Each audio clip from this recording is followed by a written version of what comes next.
ହଜି ଯାଇଥିବା ବିଷୟର ପୁନରୁଦ୍ଧାରର ପର୍ବ ଅଟେ। ପ୍ରଭୁ ଯୀଶୁ ଖ୍ରୀଷ୍ଟ ଜନ୍ମ ହେଲେ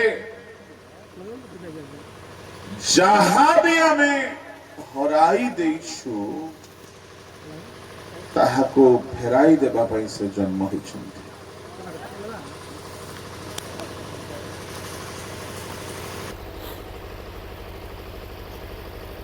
ଆମେ ପଢିବା, କେହି ଜଣେ ପଢିବେ କି ମାଇକରେ?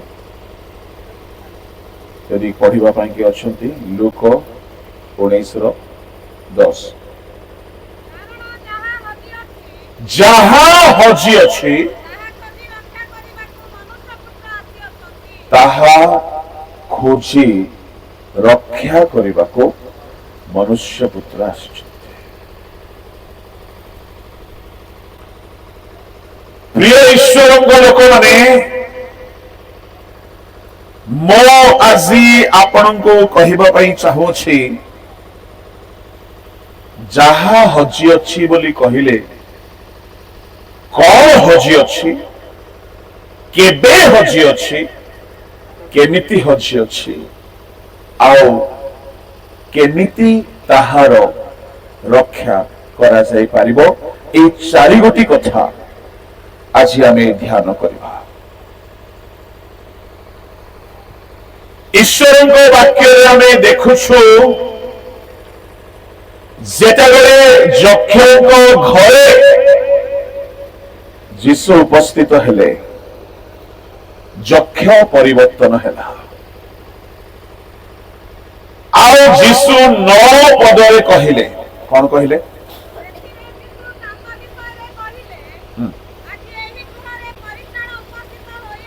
ହଁ, ଯେତେବେଳେ ଯକ୍ଷ ପରିତ୍ରାଣ ପାଉଛନ୍ତି, ଯୀଶୁ କହୁଛନ୍ତି ଯାହା ହଜି ଅଛି ତାହା ଖୋଜି ରକ୍ଷା କରିବା ପାଇଁ ମନୁଷ୍ୟ ପୁତ୍ର ଆସୁଛନ୍ତି। ତା ମାନେ କଣ ହଜି ଯାଇଥିଲା? ପରିତ୍ରାଣ। ପରିତ୍ରାଣ ହଜାଇ ଦେଇଥିଲା ମନୁଷ୍ୟ। ଆଉ ପ୍ରଭୁ ଯୀଶୁ ଆସିଲେ ପରିତ୍ରାଣ ପୁନର୍ବାର ମନୁଷ୍ୟକୁ ଦେବା ପାଇଁ। ପରିତ୍ରାଣ ବୋଲି କହିଲେ ପାପରୁ ରକ୍ଷା। ମନେ ରଖିବେ, ମଣିଷ କେବଳ ପରିତ୍ରାଣ ହରାଇ ନଥିଲା, ଆହୁରି ଅନେକ ବିଷୟକୁ ମନୁଷ୍ୟ ହରାଇଥିଲା। ଯାହା ଯାହା ହଜି ଅଛି ସେ ସବୁକୁ ଖୋଜି ବାହାର କରିବା ପାଇଁ ଯୀଶୁ ଆସିଲେ। କିଏ ହଜାଇଲା? କେବେ ହଜାଇଲା? କେମିତି ହଜାଇଲା? କଣ କଲେ ତାହା ଆମେ ଫେରି ପାଇବା? ହଜାଇବା ଲୋକ ହେଉଛି ଆଦମ। କେବେ ହଜାଇଲା? ଯେଉଁ ଦିନ ପାପ କଲା।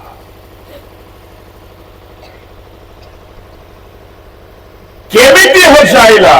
ଶୟତାନର ଚାଲରେ ପଡିକି ହଜାଇଲା। ପ୍ରଭୁଙ୍କ ଲୋକମାନେ, ଆଦମ ଖାଲି ପରିତ୍ରାଣ ହରାଇ ନାହିଁ, ଆଦମ 7 ଗୋଟି ଆଶୀର୍ବାଦ ହରାଇଲା। ଆଉ ଯୀଶୁ ଆସିଲେ ସେ ସବୁ ଆମକୁ ଫେରାଇ ଦେବା ପାଇଁ। ଯଦି ଆମେ ଖ୍ରୀଷ୍ଟିୟାନ ହୋଇ ସେ ସବୁ ପାଇନାହୁଁ, ତାହେଲେ ଯୀଶୁଙ୍କ ଜନ୍ମର ଲାଭ ଆମକୁ ହେଇନାହିଁ। ଆମେ ରୀତିନୀତିଗତ ଭାବରେ ପର୍ବ ପାଳୁଛୁ ସିନା, ଯେଉଁଥିପାଇଁ ସେ ଆସିଥିଲେ, ଯାହା ସେ ଦେବା ପାଇଁ ଆସିଥିଲେ ତାହା ଯଦି ଆମେ ପାଇନାହୁଁ, ସେ ଆସିଲେ ବୋଲି ଆମେ ଖୁସି ହେଇକି କଣ ହେବ? ପ୍ରଭୁଙ୍କ ଲୋକମାନେ ସେ ଆସିଥିଲେ ମଣିଷ ଯାହା ହରାଇ ଦେଇଛି ଫେରାଇ ଦେବା ପାଇଁ। ଆଦମ 7 ଗୋଟି ବିଷୟ ହରାଇ ଦେଲେ। ଆଦମକୁ ପ୍ରଭୁ 7 ଗୋଟି ମହତ୍ ଆଶୀର୍ବାଦ ଦେଇଥିଲେ, ଆଉ ସେ ସବୁକୁ ଯୀଶୁ ଖୋଜିକି ବାହାର କରିବା ପାଇଁ ଆସିଲେ। ପ୍ରଭୁଙ୍କ ନାମ ଧନ୍ୟବାଦ ହେଉ। ଆଜିର ବାକ୍ୟକୁ ମୁଁ 2 ଭାଗରେ ବାଣ୍ଟିବି। ଗୋଟିଏ ହେଲା ଯୀଶୁ କଣ କଣ ଆମକୁ ଫେରାଇ ଦେବା ପାଇଁ, ଖୋଜିକି ବାହାର କରିବା ପାଇଁ ଆସିଥିଲେ, ପ୍ରଥମ ଭାଗ। ଦ୍ୱିତୀୟ ଭାଗ, ଆମେ କେମିତି ଆମର ଦୈନନ୍ଦିନ ଜୀବନରେ ଯଦି କିଛି ହଜାଇ ଦେଉ ଆମେ କେମିତି ଫେରି ପାଇବା। 2 ଭାଗରେ ମୋ ମେସେଜକୁ ଆପଣଙ୍କ ସମ୍ମୁଖରେ ରଖିବି, ମନୋଯୋଗୀ ହେଇକି ଶୁଣିବେ। ଆସନ୍ତୁ ପ୍ରଥମ ଭାଗ। ପ୍ରଭୁ ଯୀଶୁ ଆସିଲେ ଆଦମ ଯେଉଁ ଆଶୀର୍ବାଦ ହରାଇ ଦେଲା ତାହାକୁ ଖୋଜି ବାହାର କରିବା ପାଇଁ ଯୀଶୁ ଆସିଲେ। ନମ୍ବର 1, ଆଦମଙ୍କ ପାଖରେ ଥିଲା ଅନନ୍ତ ଜୀବନ। ଆଦି ପୁସ୍ତକରେ ଆମେ ଦେଖୁ ପରମେଶ୍ୱର ଆଦମ ହବାଙ୍କୁ କହିଥିଲେ, ତୁମେ ଯେଉଁଦିନ ଏଇ ଫଳ ଖାଇବ ସେଦିନ ମରିବ, ନିତାନ୍ତ ମରିବ। 2 ଅଧ୍ୟାୟର ତାହାର 17 ପଦ ପଢନ୍ତୁ। ମାତ୍ର ସଦସ୍ୟ ଜ୍ଞାନଦାୟକ ବୃକ୍ଷର ଫଳ ଭୋଜନ କରିବ ନାହିଁ, ଯେହେତୁ ଯେଉଁଦିନ ତାହା ଖାଇବ ସେହିଦିନ ନିତାନ୍ତ ମରିବ। ତାମାନେ ସେ ଫଳ ନ ଖାଇବା ଯାଏ ମରଣ ନାହିଁ। ମନୁଷ୍ୟ କେବେ ବି ମରିନଥାନ୍ତା, ଅନନ୍ତ ଜୀବୀ ହେଇକି ଥିଲା। ଯଦି ସେ ଅନନ୍ତ ଜୀବନ ହରାଇ ନଥାନ୍ତା ତାହେଲେ ଯୀଶୁ ଆସିକି କହିନଥାନ୍ତେ, ଈଶ୍ୱର ଜଗତକୁ ଏଡେ ପ୍ରେମ କଲେ ଯେ ଆପଣ ଅଦ୍ୱିତୀୟ ପୁତ୍ରଙ୍କୁ ଦାନ କଲେ, ଯେପରି ଯେ କେହି ତାହାଙ୍କ ଠାରେ ବିଶ୍ୱାସ କରେ ସେ ବିନଷ୍ଟ ନ ହୋଇ, ତା ମାନେ ଅନନ୍ତ ଜୀବନ ଯୀଶୁ ଦେବାକୁ ଆସିଲେ। ପ୍ରଭୁଙ୍କ ଲୋକମାନେ ଏହି ଅନନ୍ତ ଜୀବନ ଆଦମକୁ ଦିଆଯାଇଥିଲା, କିନ୍ତୁ ଆଦମକୁ କୁହାଯାଇଥିଲା ଯେଉଁଦିନ ଏ ଫଳ ଖାଇବ ସେଦିନ ଅନନ୍ତ ଜୀବନ ଚାଲିଯିବ, ମୃତ୍ୟୁ ଆସିଯିବ। ଆଦମ ତାହାକୁ ହାଲକା ନେଇଗଲେ। ଆଦମ ହାଲକା ନେବାର ଯଥାର୍ଥ କାରଣ ବି ଅଛି। ସେ ବହୁତ ସରଳ ଥିବାର ଅନୁମାନ କରାଯାଉଛି। ସେ ଜାଣି ନାହାନ୍ତି ମରଣ କେତେ ଭୟଙ୍କର ଅଟେ। ଏଣୁ ଆଦମ ହବା ଏତେ ଗୁରୁତ୍ୱ ଦେଇନାହାନ୍ତି। ଯଦି ସେମାନେ ଦୃଢ ସଂକଳ୍ପବଦ୍ଧ ହେଇଥାନ୍ତେ ଆମେ ଖାଇବୁ ନାହିଁ, ଶୈତାନ ଖୁଆଇ ପାରିନଥାନ୍ତା। ମୁଁ କହିବା ପାଇଁ ଚାହେଁ, ପ୍ରଥମ ଆଶୀର୍ବାଦ ଆଦମ ହବା ହରାଇ ଦେଲେ। ସଦା ପ୍ରଭୁଙ୍କ ନିଷେଧ ଫଳ ଭୋଜନ କରନ୍ତି, ତାହା ଥିଲା ଅନନ୍ତ ଜୀବନ। ଅନନ୍ତ ଜୀବନ ଅର୍ଥାତ ପରିତ୍ରାଣ। ଆପଣ ଏହାକୁ ଇଟର୍ନାଲ ଲାଇଫ ବୋଲି ବି ଲେଖିପାରନ୍ତି, ପରିତ୍ରାଣ ବୋଲି ବି ଲେଖିପାରନ୍ତି। ଯେହେତୁ ଯେଉଁ ଦିନ ଆଦମ ହବା ଫଳ ଖାଇଲା ଜୀବନ ଚାଲିଗଲା, ଅନନ୍ତ ଜୀବନ ଚାଲିଗଲା, ସାଧାରଣ ଜୀବନ ରହିଲା। ସେ ଅନନ୍ତ ଜୀବୀ ହେଇଥାନ୍ତା, କିନ୍ତୁ ପାପ ହେତୁରୁ ଅନନ୍ତ ଜୀବନ ହଟିଗଲା। ଯୀଶୁ ତାହା ଆମକୁ ଫେରାଇ ଦେବା ପାଇଁ ଆସିଲେ, କିନ୍ତୁ କେମିତି ଫେରାଇବେ? ଶୁଣନ୍ତୁ ଈଶ୍ୱରଙ୍କ ଲୋକମାନେ, ଯଦି ପାପ ହେତୁରୁ ଅନନ୍ତ ଜୀବନ ଦୂର ହେଇଯାଇଛି, ତେବେ ଏ ପାପକୁ ଦୂର ନ କରିବା ଯାଏ ଅନନ୍ତ ଜୀବନ ଆସିବ ନାହିଁ। ଏଣୁ ଯୀଶୁ ଆସିଲେ, ପ୍ରଚାର କଲେ, କିନ୍ତୁ ଲୋକେ ସମସ୍ତେ ଅନନ୍ତ ଜୀବନ ପାଇଲେ ନାହିଁ। ଯୀଶୁ ଆସିଲେ, ପାଣିକୁ ଦ୍ରାକ୍ଷାରସ କଲେ, ପାଣି ଉପରେ ଚାଲିଲେ, ପାଣି ପବନକୁ ଶାନ୍ତ କଲେ, କିନ୍ତୁ ଲୋକେ ଅନନ୍ତ ଜୀବନ ପାଇଲେ ନାହିଁ। ଯୀଶୁ ଆସିଲେ, 5,000 ଲୋକକୁ 5ଟି ରୋଟି ମାଛ 2ଟି ଖୁଆଇଲେ, କିନ୍ତୁ ଲୋକଙ୍କୁ ଅନନ୍ତ ଜୀବନ ମିଳିଲା ନାହିଁ। ଶୁଣନ୍ତୁ, ଅନନ୍ତ ଜୀବନ ଆଶ୍ଚର୍ଯ୍ୟ କର୍ମରେ ମିଳେ ନାହିଁ। ଅନନ୍ତ ଜୀବନ ପାଇଁ ଯୀଶୁଙ୍କୁ କ୍ରୁଶରେ ମରିବାର ଦରକାର ଥିଲା। ଅନନ୍ତ ଜୀବନ ପାଇଁ ଶୁଣନ୍ତୁ, ପାପ ଦୂର ହେବାର ଦରକାର ଥିଲା। ଆଉ ପାପ ଦୂର ହେଲା ଯୀଶୁଙ୍କ କ୍ରୁଶରେ ରକ୍ତ ଝରାଇବା ଦ୍ୱାରା। ଯେତେବେଳେ ପାପ ଦୂର ହେଇଗଲା, ଲୋକେ ଅନନ୍ତ ଜୀବନ ପାଇଲେ। ଯୀଶୁ ଜନ୍ମ ହେଲେ ଆପଣ ସମସ୍ତଙ୍କୁ ପାପରୁ ମୁକ୍ତ କରିକି ଅନନ୍ତ ଜୀବନ ଦେବା ପାଇଁ। ମୁଁ କହିବା ପାଇଁ ଚାହେଁ, ବଡ଼ଦିନ ବା ଜନ୍ମ ପର୍ବ ବା ଖ୍ରୀଷ୍ଟମାସ, ଏ ବଡ଼ଦିନ ତ ବାଇବଲର ଦିନ ନାହିଁ, ଏହା ସମାଜର ଗୋଟେ ଅଲଗା କଥା ଅଛି। ଖ୍ରୀଷ୍ଟ ଜନ୍ମ ପର୍ବ ଯଦି ଆପଣ ପାଳୁଛନ୍ତି, ଅନୁଭୂତିରେ ପାଳନ୍ତୁ। ଯୀଶୁ ଜନ୍ମ ହେଲେ ପ୍ରଭୁଙ୍କ ଲୋକମାନେ ମଣିଷ ଅନନ୍ତ ଜୀବୀ ହୋଇଥିଲା, ତାହା ସେ ହରାଇ ଦେଇଛି ପାପ ହେତୁରୁ। ଯୀଶୁ ଦେଖିଲେ ଏ ପାପ ଯେ ଯାଏ ଦୂର ହୋଇନାହିଁ, ଲୋକ ଅନନ୍ତ ଜୀବନ ପାଇବ ନାହିଁ। ଯୀଶୁ ହିଲିଂ କଲେ, ପାପ ଦୂର ହେଲା ନାହିଁ। ଯୀଶୁ ମିରାକଲ କଲେ, ପାଣିରେ ଚାଲିଲେ, ମଢା ଉଠାଇଲେ, ପାପ ଦୂର ହେଲା ନାହିଁ। ଅନନ୍ତ ଜୀବନ ହିଲିଂ ଦ୍ୱାରା ଆସେ ନାହିଁ। ହିଲିଂ ମିନିଷ୍ଟ୍ରି କରିଲା ଲୋକ ସାବଧାନ। ଅନନ୍ତ ଜୀବନ ଭୂତ ଛଡାଇବା ଦ୍ୱାରା ଆସେ ନାହିଁ। ଅନନ୍ତ ଜୀବନ ମିରାକଲ କରିବା ଦ୍ୱାରା ଆସେ ନାହିଁ। ଅନନ୍ତ ଜୀବନ ଯୀଶୁଙ୍କ ରକ୍ତରେ ଆସେ। ଅନନ୍ତ ଜୀବନ ଆସିବା ପାଇଁ ହେଲେ ଅନନ୍ତ ଜୀବନ ଦୂର ହେବାର କାରଣକୁ ଦୂର କରିବାକୁ ପଡିବ। କାହିଁକି ଅନନ୍ତ ଜୀବନ ଦୂର ହେଇଥିଲା ମଣିଷ ଠାରୁ? ପାପ।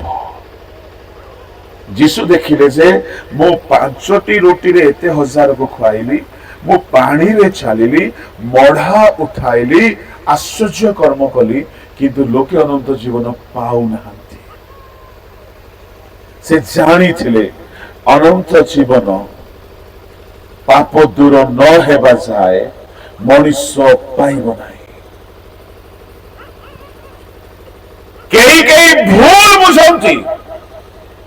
ଈଶ୍ୱର ଜଗତକୁ ଏଡେ ପ୍ରେମ କଲେ ଯେ ଆପଣ ଅଦ୍ୱିତୀୟ ପୁତ୍ରଙ୍କୁ ଦାନ କଲେ, ବିଶ୍ୱାସ କଲେ ଅନନ୍ତ ଜୀବନ। ମୁଁ କହିବି ତାହା ଅର୍ଦ୍ଧ ସତ୍ୟ ଅଟେ। ବିଶ୍ୱାସ କଲେ ଅନନ୍ତ ଜୀବନ ମିଳିବ, ଏହା ଅଧା ସତ ଅଟେ।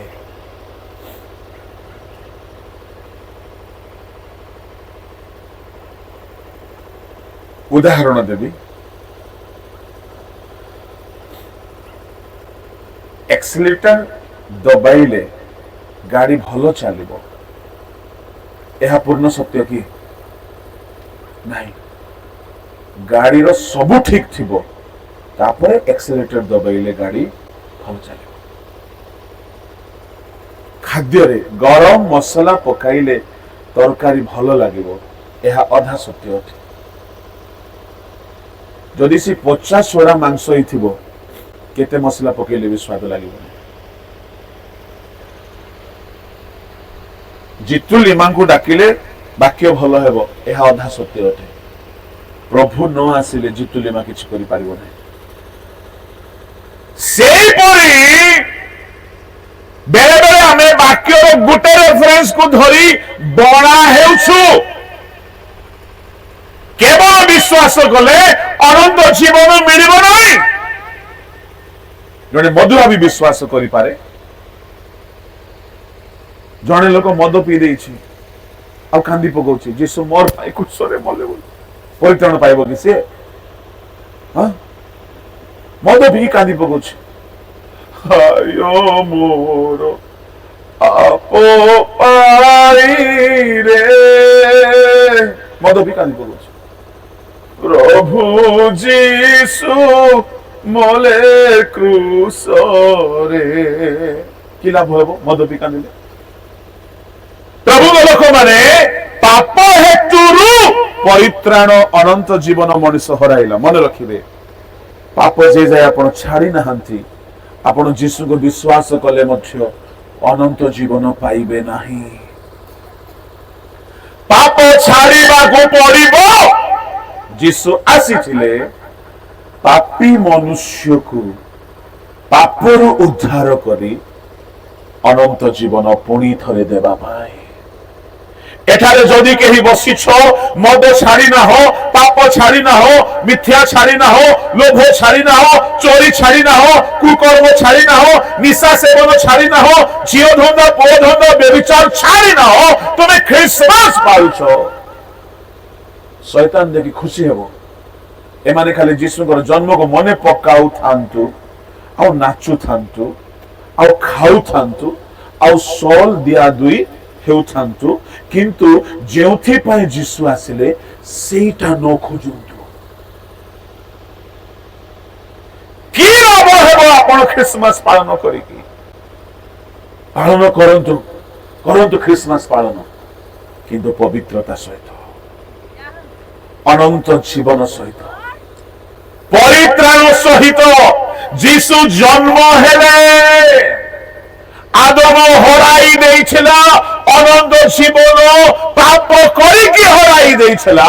ଏଣୁ ଯୀଶୁ ଆସିଲେ ପାପ ଦୂର କରିକି ଅନନ୍ତ ଜୀବନ ଆମମାନଙ୍କ ପାଇଁ ରଖିକି ଚାଲିଗଲେ। ମୁଁ କହିବା ପାଇଁ ଚାହେଁ, ଯଦି ଏଠାରେ କେହି ଅଛ, ପାପ ତୁମେ ସ୍ୱୀକାର କରିନାହ, ଯୀଶୁଙ୍କ କ୍ରୁଶ ନିକଟକୁ ତୁମେ ଯଦି ଯାଇନାହ, ପାପ ଛାଡ଼ି ନାହ, ତୁମେ ବିଶ୍ୱାସ କରିକି ବି ପରିତ୍ରାଣ ପାଇବ ନାହିଁ। ଯୀଶୁଙ୍କ କ୍ରୁଶ ବିନା, ଶୁଣ ଗୋଟେ ବଡ କଥା ମୁଁ କହୁଛି, ଯୀଶୁଙ୍କ କ୍ରୁଶ ବିନା ଯୀଶୁଙ୍କ ଜନ୍ମରେ କିଛି ଲାଭ ନାହିଁ। ଯୀଶୁ ଜନ୍ମ ହେଲେ ମାନବ ଜାତିର ପରିତ୍ରାଣ ହେଇନାହିଁ। ଯୀଶୁ କ୍ରୁଶରେ ମଲେ ମାନବ ଜାତିର ପରିତ୍ରାଣ ହେଲା।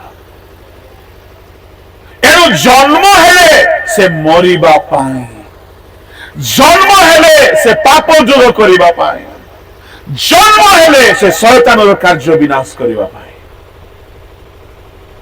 ସେ ଜନ୍ମ ହେଲେ ସେ ତୁମମାନଙ୍କୁ ସମସ୍ତ ପାପରୁ ପରିତ୍ରାଣ କରିବେ। ମାଥିଉ 1:21 ପଢନ୍ତୁ।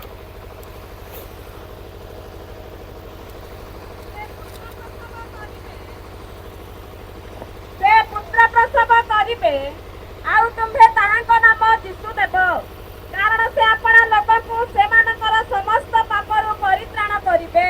ପ୍ରଭୁଙ୍କ ଲୋକମାନେ ଯୀଶୁ ସମସ୍ତ ପାପରୁ ପରିତ୍ରାଣ କରିବେ। ଯୀଶୁ ସମସ୍ତ ପାପରୁ ପରିତ୍ରାଣ କରିବା ପାଇଁ, ଅର୍ଥାତ୍ ପାପରୁ ଉଦ୍ଧାର କରିବା ପାଇଁ ଆସିଥିଲେ। କିନ୍ତୁ କେମିତି କରିବେ ଉଦ୍ଧାର?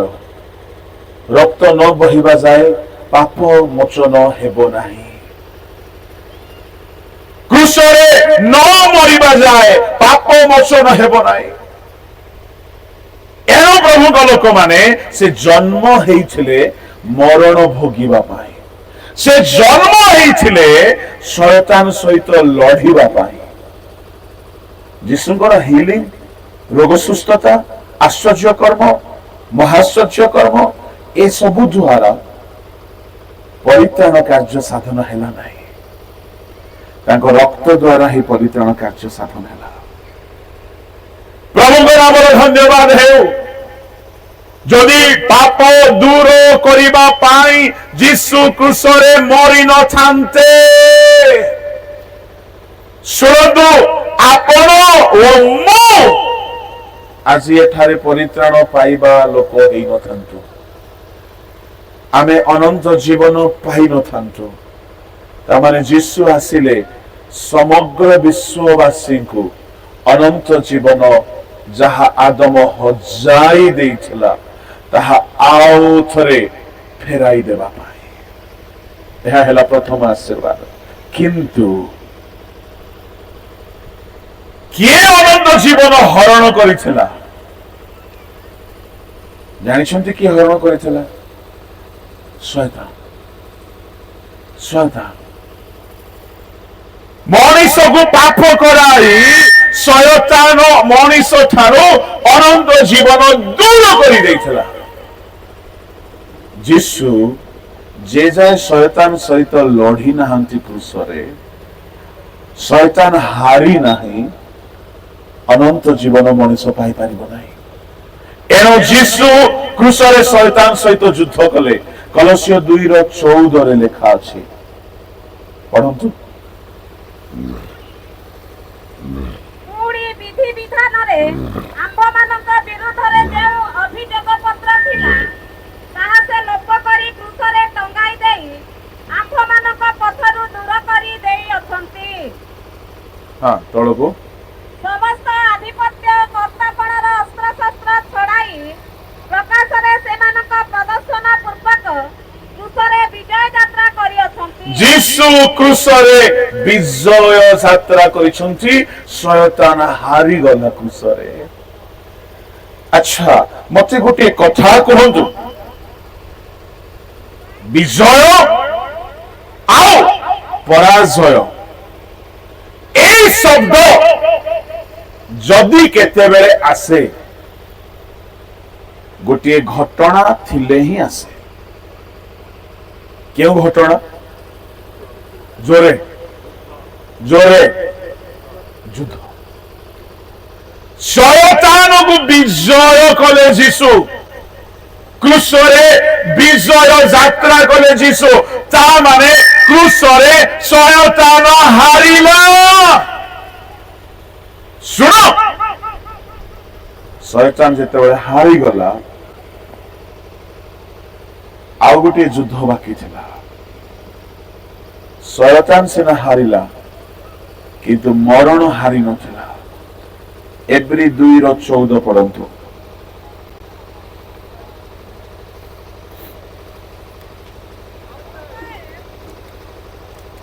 ସନ୍ତାନମାନେ ରକ୍ତ ମାଂସର ସହଭାଗୀ ହୋଇଥିବାରୁ ସେ ମଧ୍ୟ ନିଜେ ସେହିପରି ସେଥିର ସହଭାଗୀ ହେଲେ, ଯେପରି ମୃତ୍ୟୁ ଦ୍ୱାରା ମୃତ୍ୟୁର ଅଧିକାରୀକୁ ଅର୍ଥାତ୍ ଶୟତାନକୁ ବିନାଶ କରନ୍ତି। ଯୀଶୁ ଶୟତାନକୁ ବିନାଶ କଲେ, ମୃତ୍ୟୁକୁ ବିନାଶ କଲେ, ସର୍ବ ବିଷୟକୁ ଜୟ କରି ପୁନରୁତ୍ଥାନ ହେଲେ। ମୁଁ କହିବା ପାଇଁ ଚାହେଁ, କ୍ରୁଶରେ ରକ୍ତ ଝରାଇବା ଦ୍ୱାରା ସେ କ୍ରୁଶର ରକ୍ତରେ ଅନନ୍ତ ଜୀବନ ପାପ କ୍ଷମା ଦେଇକି ଚାଲିଗଲେ। ପ୍ରଭୁଙ୍କ ଲୋକମାନେ ଆଦମ ହରାଇଥିଲେ ଅନନ୍ତ ଜୀବନ, ଯୀଶୁ ତାହାକୁ ଖୋଜିକି ଫେରାଇ ଦେଲେ। ପ୍ରଥମ ଆଶୀର୍ବାଦ। ଦ୍ୱିତୀୟ ଆଶୀର୍ବାଦ, ଯାହା ଆଦମ ହବା ହରାଇ ଦେଇଥିଲେ। ଆଦି ପୁସ୍ତକ 1:26, 27, 28। ଏଥିଉତାରୁ ପରମେଶ୍ୱର କହିଲେ, ଆମ୍ଭେମାନେ ଆପଣା ପ୍ରତିମୂର୍ତ୍ତିରେ ଓ ଆପଣା ସାଦୃଶ୍ୟରେ ମନୁଷ୍ୟର ନିର୍ମାଣ କରୁ। ସେମାନେ ଜଳଚର ମତ୍ସ୍ୟଗଣ ଓ ଖେଚର ପକ୍ଷୀଗଣ ଓ ପଶୁଗଣ ଓ ସମସ୍ତ ପୃଥିବୀ ଓ ଭୂମିର ଗମନଶୀଳ ସବୁ ଅନୁଗାମୀ ଜନ୍ତୁ ଉପରେ କର୍ତ୍ତୃତ୍ୱ କରିବେ। ଅନନ୍ତର ପରମେଶ୍ୱର ଆପଣା ପ୍ରତିମୂର୍ତ୍ତିରେ ମନୁଷ୍ୟକୁ ସୃଷ୍ଟି କଲେ। ପରମେଶ୍ୱରଙ୍କ ପ୍ରତିମୂର୍ତ୍ତିରେ ସେ ତାହାକୁ ସୃଷ୍ଟି କଲେ, ପୁରୁଷ ଓ ସ୍ତ୍ରୀ କରି ସେ ସେମାନଙ୍କୁ ସୃଷ୍ଟି କଲେ। ଆଉ ପରମେଶ୍ୱର ସେମାନଙ୍କୁ ଆଶୀର୍ବାଦ କଲେ। ପୁଣି ପରମେଶ୍ୱର ସେମାନଙ୍କୁ କହିଲେ, ପ୍ରଜାବନ୍ତ ଓ ବହୁବଂଶ ହୁଅ, ପୁଣି ପୃଥିବୀକି ପରିପୂର୍ଣ୍ଣ କରି ବଶୀଭୂତ କର। ଆଉ ମତ୍ସ୍ୟଗଣ ଓ ଖେଚର ପକ୍ଷୀଗଣ ଓ ଭୂଚର ଅନୁଗାମୀ ଜନ୍ତୁଗଣ ଉପରେ କର୍ତ୍ତୃତ୍ୱ କର।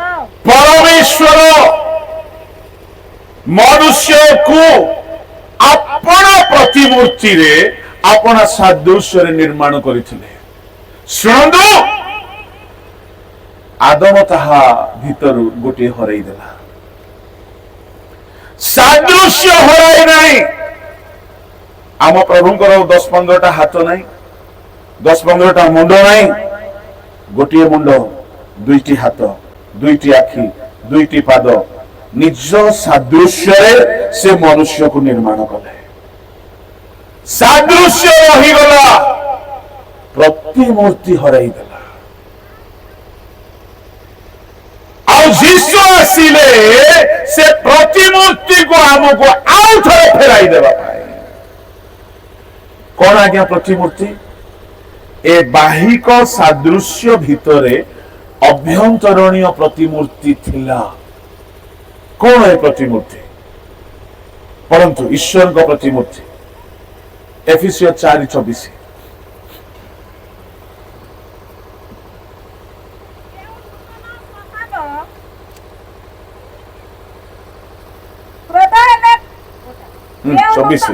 ठीक अच्छे क्रोध हेले पाप कर नाही 24 देव नूतन स्वभाव ईश्वर प्रतिमूर्ति रे धार्मिकता सत्यर पवित्रता रे सृष्टि होई अछि ताहा परिधान करिबा को शिक्षित होई अछि नूतन स्वभाव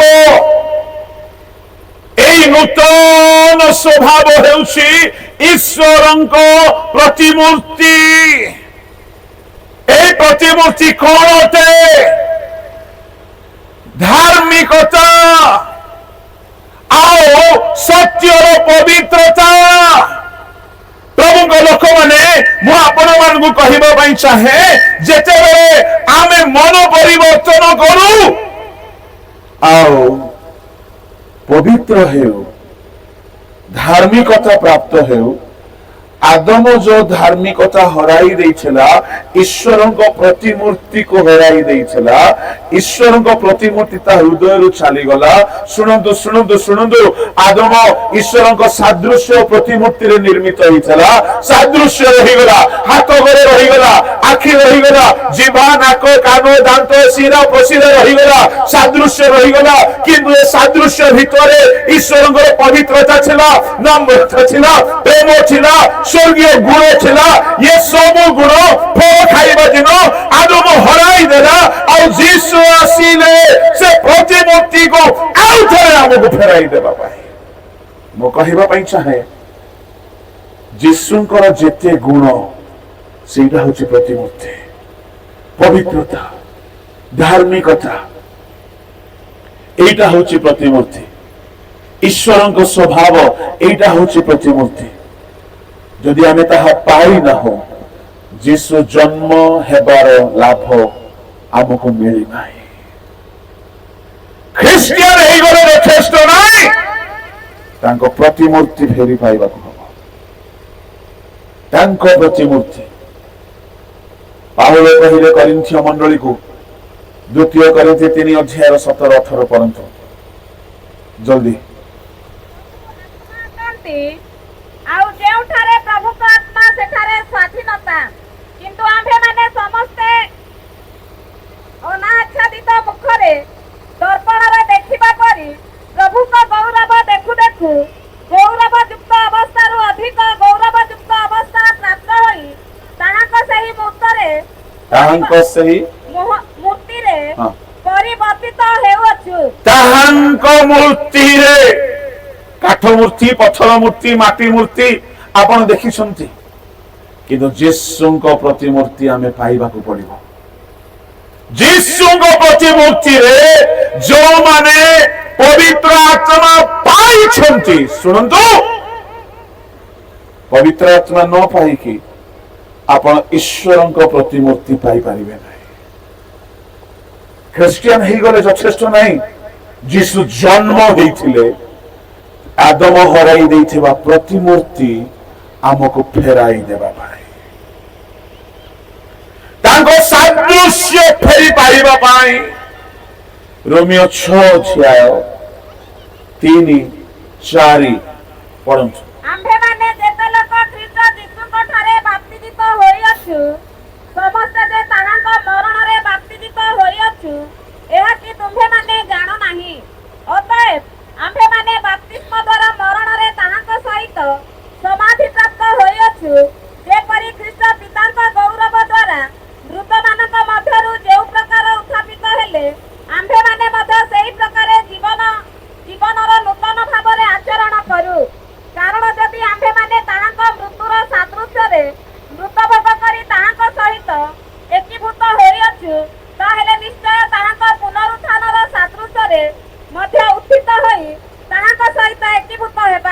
ତାଙ୍କ ସହିତ ଏକ ହେବା। ଶୁଣନ୍ତୁ ଶୁଣନ୍ତୁ ଶୁଣନ୍ତୁ, ଜଣେ ଜଳରୁ ଡୁବନ ନେଇକି ଉଠିବା ଦ୍ୱାରା ନୂତନ ସ୍ୱଭାବ ପ୍ରାପ୍ତ ହୁଏ, ଆଉ ଏ ନୂତନ ସ୍ୱଭାବ ପାଇବା ଦ୍ୱାରା ସେ ଖ୍ରୀଷ୍ଟଙ୍କ ସହିତ ସମାନ ହେବାକୁ ଲାଗେ ଗୋଟିଏ ଦିଗରେ।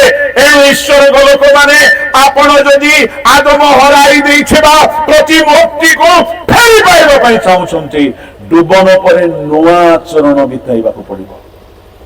ପବିତ୍ର ଆତ୍ମା ପାଇକରି ଖ୍ରୀଷ୍ଟଙ୍କ ସ୍ୱଭାବରେ ରୂପାନ୍ତରିତ ହେବାକୁ ପଡିବ। ଏହା ହିଁ ଯୀଶୁ ଆମକୁ ଫେରାଇ ଦେବାକୁ ଆସିଲେ। ଖାଲି ରୁଟି ମାଛ ଖୁଆଇବାକୁ ନାହିଁ, ମଢା ଉଠେଇବାକୁ ନାହିଁ। ମୁଁ କହିବି, ସୁସ୍ଥତା ଜରୁରୀ, କିନ୍ତୁ ମୁଖ୍ୟ ବିଷୟ ନାହିଁ। କାହିଁକି ମୁଖ୍ୟ ବିଷୟ ନାହିଁ? କଫରନାହୁମ, ବେତ୍ସାଇଦା, କୋରାଜିନରେ ଯୀଶୁ ଅଧିକାଂଶ ଶକ୍ତିର କାମ କଲେ, କିନ୍ତୁ ଜଣେ ହେଲେ ମନ ପରିବର୍ତ୍ତନ କଲେ ନାହିଁ। ସୁସ୍ଥ ହେଇକି ମଧ୍ୟ ସେମାନେ ନର୍କ ଯିବେ।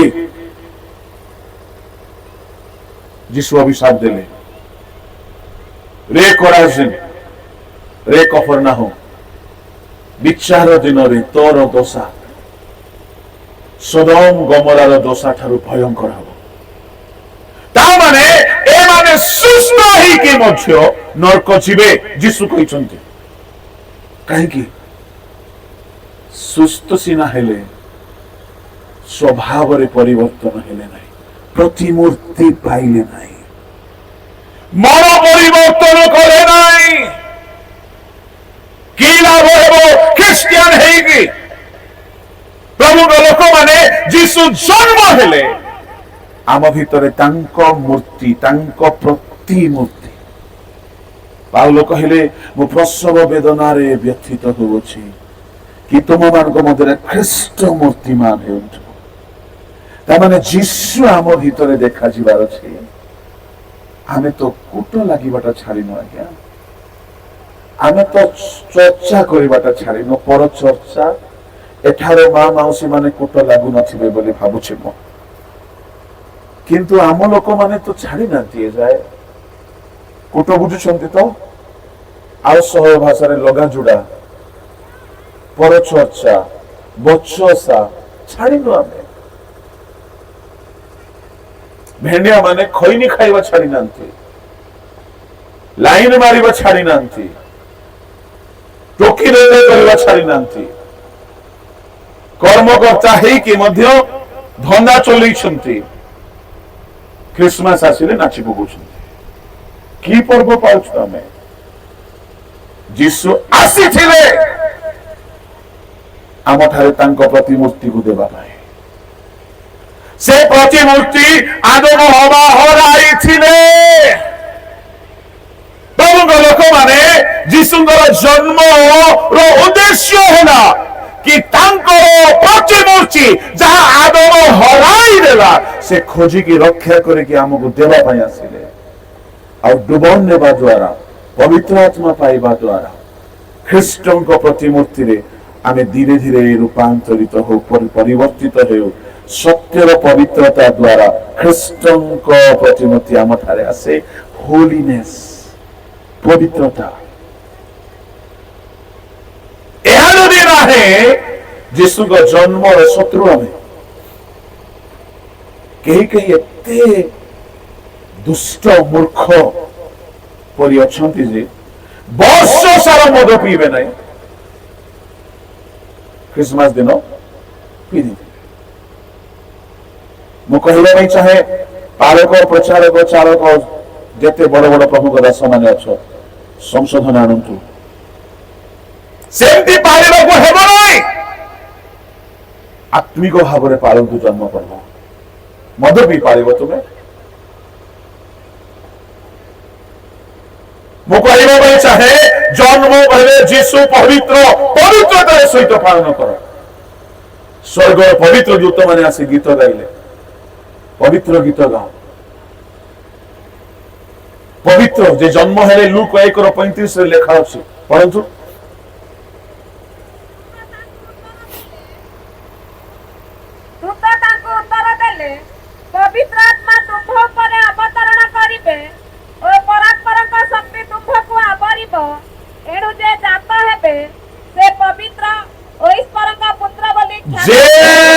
ଜାତ ହେବେ ସେ ପବିତ୍ର। ପବିତ୍ର ବ୍ୟକ୍ତିର ଜନ୍ମରେ ତୁମେ ଅପବିତ୍ର ହେଇକି ପାଳିବ ଜନ୍ମ କର। ପବିତ୍ର ପର୍ବ ଖ୍ରୀଷ୍ଟମାସ ଯୀଶୁଙ୍କ ଜନ୍ମ ପର୍ବ ପବିତ୍ର ପର୍ବ ହେଇକି ପାଳ। ଛାଡ଼ ସେଦିନ ପାପ, ଖାଲି ଖାଇବା ପିନ୍ଧିବା ମଦ ପି ନାଚିବା ଉଜାଗର ହେଇକି ମଦ ପି ମୃଦଙ୍ଗ ଧରି ଗାଁ ସାରା ବୁଲିବା, ଯୀଶୁଙ୍କର ପର୍ବ ଆପଣ ପାଳୁନାହାନ୍ତି, ଶୈତାନଙ୍କୁ ଗୌରବ ଦଉଛନ୍ତି। ତୃତୀୟ ଆଶୀର୍ବାଦ ଯାହା ଆଦମ ହବା ହରାଇଥିଲେ, ପ୍ରଥମ ହେଲା ଅନନ୍ତ ଜୀବନ, ଯୀଶୁ ତାହା ଦେବା ପାଇଁ ଆସିଲେ। ଦ୍ୱିତୀୟ ହେଲା ସାଦୃଶ୍ୟ ପ୍ରତିମୂର୍ତ୍ତି ଫେରାଇ ଦେବା ପାଇଁ ଯୀଶୁ ଆସିଲେ। ତୃତୀୟ ହେଲା ଈଶ୍ୱରଙ୍କ ସହିତ ଫେଲୋशिप। ଆଦି 3:8 ପଢନ୍ତୁ। ଦିନାବସନା ସମୟରେ ଉଦ୍ୟାନ ମଧ୍ୟରେ ଗମନାଗମନକାରୀ ସଦାପ୍ରଭୁ ପରମେଶ୍ୱରଙ୍କ ନାମ ଶୁଣି ଆଦମ ତାଙ୍କର ଭାର୍ଯ୍ୟା ସଦାପ୍ରଭୁ ପରମେଶ୍ୱରଙ୍କ ଛାମୁରୁ ଉଦ୍ୟାନସ୍ଥ ବୃକ୍ଷଗଣ ମଧ୍ୟରେ ଲୁଚିଲେ। ପ୍ରତିଦିନ ଏଦର ଉଦ୍ୟାନରେ ସନ୍ଧ୍ୟା ବେଳେ ପରମେଶ୍ୱର ଆଦମ ହବାଙ୍କ ସହିତ ଗମନାଗମନ କରୁଥିଲେ। କିନ୍ତୁ ଯେଉଁଦିନ ଆଦମ ହବା ଫଳ ଖାଇଲେ, ଶୟତାନର ଚାଲରେ ପଡିଲେ, ସେଦିନ ଠାରୁ ଆଉ ଆଦମ ହବାଙ୍କ ସହିତ ପ୍ରଭୁ ଗମନାଗମନ କରିନାହାନ୍ତି। ଆଦମ ହବା ଭାବି ଦେଖ ପ୍ରତିଦିନ ସନ୍ଧ୍ୟା ହେଲା କି ନାହିଁ ପିତା ପୁତ୍ର ପବିତ୍ର ଆତ୍ମା ଆସି ଯାଉଥିଲେ। ମାନେ ସ୍ୱର୍ଗ ଯେମିତି ପୃଥିବୀ ସେମିତି ପବିତ୍ର ଆତ୍ମାଙ୍କର ଈଶ୍ୱରଙ୍କର ପବିତ୍ରତାରେ ପୂର୍ଣ୍ଣ ହେଉଥିଲା। ପ୍ରଭୁ ଏ ମାଟିରେ ଚାଲୁଥିଲେ, ଆଦମ ହବାଙ୍କ ହାତ ଧରିକି ଚାଲୁଥିଲେ, କଥା ହେଉଥିଲେ। ଭାବି ଦେଖ ଏଠାରେ ପ୍ରଭୁ ଠିଆ ହେବେ, କଣ ନ ହେବ ଏ ଜାଗା। ସଦାପ୍ରଭୁ ପୃଥିବୀରେ ଆଦମ ହବାଙ୍କ ସହିତ ସବୁଦିନ ସନ୍ଧ୍ୟା ବେଳେ ଚାଲୁଥିଲେ। ଶୟତାନ ସେଇଟା ସହିପାରିଲା ନାହିଁ। ସେ ଦେଖିଲା କଣ କଲେ ମୁଁ ଈଶ୍ୱରଙ୍କୁ ମଣିଷକୁ ଅଲଗା କରିଦେବି। ସେ ଜାଣିଥିଲା ଗୋଟିଏ କାମ କଲେ ଯଥେଷ୍ଟ, ଆଉ ସେ ଗୋଟିଏ କାମ ହେଲା ପାପ। ଯେଉଁଦିନ ଆଦମ ହବା ପାପ କଲେ, ପରମେଶ୍ୱର ମଣିଷ ସହିତ ଭେଟିବା ବନ୍ଦ କରିଦେଲେ। କଣ ହେଇଥିବ ଭାବି ଦେଖ। ଛୋଟ ଛୁଆକୁ ଜନ୍ମ ଦେଲା ପରେ ମା ଛାଡିକି ପଳେଇବ କୁଆଡେ। ଆଦମ କେତେ ବିକଳ ଆକୁଳ କଷ୍ଟ ଭୋଗିଥିବ। ଆଉ ପ୍ରଭୁ ଆସୁନାହାନ୍ତି। ପୃଥିବୀ ଶୈତାନ ହାତକୁ ଚାଲିଗଲା। ଲୋକ 4:6 ଶୈତାନ କହୁଛି ପୃଥିବୀ ଆମ୍ଭକୁ ସମର୍ପିତ ବୋଲି। ତାମାନେ ପାପ କରିବା ଦ୍ୱାରା ପୃଥିବୀ ଶୈତାନର ହେଇଗଲା। ଆଦମ ହବା ହାତରେ ଥିଲା ଏ ପୃଥିବୀ, କିନ୍ତୁ ପାପ କରନ୍ତେ ଆଦମ ହବା ଠାରୁ ଶୈତାନ ହରଣ କଲା। ପ୍ରଭୁଙ୍କ ଲୋକମାନେ, ମୁଁ ଆପଣଙ୍କୁ କହିବା ପାଇଁ ଚାହେଁ, ଆଦମ ହବା ସହିତ ଆଉ ପ୍ରଭୁ ସାକ୍ଷାତ କଲେ ନାହିଁ। ମଣିଷ ଈଶ୍ୱରଙ୍କ ଉପସ୍ଥିତିକୁ ସାନ୍ନିଧ୍ୟକୁ ହରାଇଲା। କିନ୍ତୁ ଶୁଣନ୍ତୁ, ଯୀଶୁ ଆସିଲେ। ଯେତେବେଳେ ଶିଷ୍ୟମାନଙ୍କୁ କହିଲେ ତୁମେ ମାନେ ଯାଇ ଜେରୁସାଲେମର ଉପର କୋଠରୀରେ ଅପେକ୍ଷା କର, ଯେତେବେଳେ ପବିତ୍ର ଆତ୍ମା ଆସିବେ ତୁମେ ମାନେ ଶକ୍ତି ପ୍ରାପ୍ତ ହେବ। ହାଲେଲୁୟା। ସେ ତୁମ୍ଭମାନଙ୍କ ସଙ୍ଗରେ ଥାନ୍ତି, ସେ ତୁମ୍ଭମାନଙ୍କ ଅନ୍ତରରେ ସର୍ବଦା ରହିବେ। ତାମାନେ ଯୀଶୁ ଆସିଲେ, ପଥ ପ୍ରସ୍ତୁତ କଲେ, ପାପ ଦୂର କରିବା ପାଇଁ କ୍ରୁଶରେ ପ୍ରାଣ ଦେଲେ, ରକ୍ତ ଝରାଇଲେ, ପାପ ଦୂର କରିବାର ରାସ୍ତା କ୍ଲିୟର କଲା ପରେ ସେ ଯାଇ ପବିତ୍ର ଆତ୍ମାକୁ ପଠାଉଛନ୍ତି। ଆତ୍ମା ସର୍ବଦା ରହିବେ। ଯୋହନ 14:16 ପଢନ୍ତୁ। ଆଉ ମୁଁ ପିତାଙ୍କୁ ଅନୁରୋଧ କରିବି, ପୁଣି ତୁମ୍ଭମାନଙ୍କ ସାଙ୍ଗରେ ଚିରକାଳ ରହିବା ନିମନ୍ତେ ସେ ତୁମ୍ଭମାନଙ୍କୁ ଆଉ ଜଣେ ସାହାଯ୍ୟକାରୀଙ୍କୁ ଅର୍ଥାତ୍ ସେଇ ସତ୍ୟମୟ ଆତ୍ମାଙ୍କୁ ଦେବେ। ଆଉ ଜଣେ ସାହାଯ୍ୟକାରୀ ସେ ସର୍ବଦା ତୁମଠାରେ ରହିବେ। ସେଦିନ କଣ ଘଟିବ? 14-20 ପଦ ପଢନ୍ତୁ। ମୁଁ ଯେ ମୋହର ପିତାଙ୍କ ଠାରେ, ପୁଣି ତୁମ୍ଭେମାନେ ଯେ ମୋ ଠାରେ ଓ ମୁଁ ତୁମ୍ଭମାନଙ୍କ ଠାରେ ଅଛି, ଏହା ସେଦିନ ତୁମ୍ଭେମାନେ ଜାଣିବ। ହାଲେଲୁୟା। ସ୍ୱର୍ଗର ପରମେଶ୍ୱର, 3 ଜଣ ପରମେଶ୍ୱର ଯୀଶୁ କହୁଛନ୍ତି ସେଦିନ ମୋ ତୁମ୍ଭମାନଙ୍କ ଠାରେ, ତୁମ୍ଭେମାନେ ମୋ ଠାରେ, ମୋ ପିତାଙ୍କ ଠାରେ। ତାମାନେ ପିତା, ଯୀଶୁ ଖ୍ରୀଷ୍ଟ, ପବିତ୍ର ଆତ୍ମା 3 ଜଣ ଏଦେନ ଉଦ୍ୟାନରେ ମଣିଷ ସହିତ ଚାଲିବା ବନ୍ଦ କରିଦେଇଥିଲେ। ପେଣ୍ଟିକଷ୍ଟ ଦିବସରେ ମଣିଷ ସହିତ ବସବାସ କରିବା ପୁନର୍ବାର ଆରମ୍ଭ କଲେ। କାହିଁକି? ମଣିଷ ଯାହା ହଜାଇ ଦେଇଥିଲା ତାହା ପୁନର୍ବାର ଫେରାଇ ଦେବା ପାଇଁ ଯୀଶୁ ଖ୍ରୀଷ୍ଟ ଆସିଲେ। ଚତୁର୍ଥ, ଆଦମ ହବା ହରାଇ ଦେଇଥିଲେ କର୍ତ୍ତୃତ୍ୱ କରିବାର ଶକ୍ତି। ସାରା ପୃଥିବୀରେ ଆମେ ପଢିଲୁ ଆଦି 1:26-27-28 ପ୍ରଭୁ କହିଲେ ଉରଗାମୀ, ଭୂଚର, ଖେଚର, ଜଳଜଙ୍ଗମ ପ୍ରାଣୀବର୍ଗ ସମସ୍ତ ପଶୁ ପକ୍ଷୀଙ୍କ ଉପରେ ତୁମେ କର୍ତ୍ତୃତ୍ୱ କରି ସେମାନଙ୍କୁ ବଶୀଭୂତ କର। ଶୁଣନ୍ତୁ, ଆଦମ ହବା ସାରା ପୃଥିବୀର ପ୍ରଥମ ଚକ୍ରବର୍ତ୍ତୀ, ସମ୍ରାଟ, ବାଦଶାହ, ରାଜା ମାନଙ୍କ ରାଜା କରିଥିଲେ। ଆଦମ କହୁଥିଲେ ବାଘ ଶୁଣୁଥିଲା, ଆଦମ କହୁଥିଲେ ମାଛ ଶୁଣୁଥିଲା, ଆଦମ କହୁଥିଲେ ସିଂହ କଥା ମାନୁଥିଲା, ଆଦମ କହୁଥିଲେ ସାପ କଥା ମାନୁଥିଲା। ଆଦମ ଯାହା କହିଲେ ସିଂହ ବାଘ ଭାଲୁ ଯାଉଥିଲେ, ଆସ କହିଲେ ଆସୁଥିଲେ, ଆଣ୍ଠୁ ପକାଉ କହିଲେ ଆଣ୍ଠୁ ପକାଉଥିଲେ। ଆଦମଙ୍କ କଥାରେ ସମୁଦାୟ ପୃଥିବୀ ଚାଲୁଥିଲା। ପୃଥିବୀ ଉପରେ ଆଦମଙ୍କର ରାଜତ୍ୱ ଥିଲା, କର୍ତ୍ତୃତ୍ୱ ଥିଲା, ଅଧିକାର ଥିଲା, ଶକ୍ତି ଥିଲା। କିନ୍ତୁ ଯେଉଁଦିନ ଆଦମ ହବା ଫଳ ଖାଇକି ପାପ କଲେ, ଇଏ ଶକ୍ତି ଚାଲିଗଲା। ଇଏ ରାଜତ୍ୱ କର୍ତ୍ତୃତ୍ୱ କରିବାର ଇଂଲିଶରେ ଡୋମିନିୟନ କୁହାଯାଏ, ତାହା ହରାଇଲା ମଣିଷ। ଏବେ ଆମେ ହରାଇ ଦେଇଥିବା ମଣିଷର ପିଲାମାନେ, ଗୋଟେ ଦିନ ଥିଲା ସବୁ ପଶୁ ସବୁ ପକ୍ଷୀ ସମସ୍ତେ ଆଦମର କଥା ମାନୁଥିଲେ। ଏବେ ଗୋଟେ ସାଧାରଣ ମଶା ଆମର ପ୍ରାଣ ନେଇଯିବ। ସାଧାରଣ ମଶା କଥା ମାନୁନାହିଁ ଆମର। ଏବେ କିଏ କଥା ମାନୁନାହାନ୍ତି? ଆମେ ହରାଇ ଦେଇଛୁ। କିନ୍ତୁ ଶୁଣନ୍ତୁ, ଯଦି ଆପଣ ଯୀଶୁଙ୍କ ନିକଟକୁ ଆସିବେ, ଆଦମ ହରାଇ ଦେଇଥିବା ପାୱାର ଆଉ ଥରେ ଫେରି ପାଇବେ। ଆଉ ଥରେ ଫେରି ପାଇବେ। ରୋଗ ଆପଣଙ୍କର କଥା ମାନିବ, ଭୂତ ଆପଣଙ୍କର କଥା ମାନିବ, ଶୟତାନ ଆପଣଙ୍କର କଥା ମାନିବ, ସମସ୍ୟା କଥା ମାନିବ। ଯୀଶୁ କହିଲେ ଯଦି କେହି ବିଶ୍ୱାସ କରିବ ଏ ପର୍ବତକୁ ଯା କହିଲେ ପର୍ବତ ମାନିବ। ଆଜ୍ଞା, ପର୍ବତ କଥା ମାନିବ। ଶୟତାନକୁ ଯାହା କହିଲେ ସେ ଯିବ, ରୋଗକୁ ଯାହା କହିଲେ ସେ ଯିବ। ହାଲେଲୁୟା। ଯୀଶୁ ବହୁତ ସୁନ୍ଦର କହିଲେ, ପର୍ବତକୁ ଯାହା ବୋଲି କହ। ମାଥ୍ୟୁ 17:19-20 ପଢନ୍ତୁ।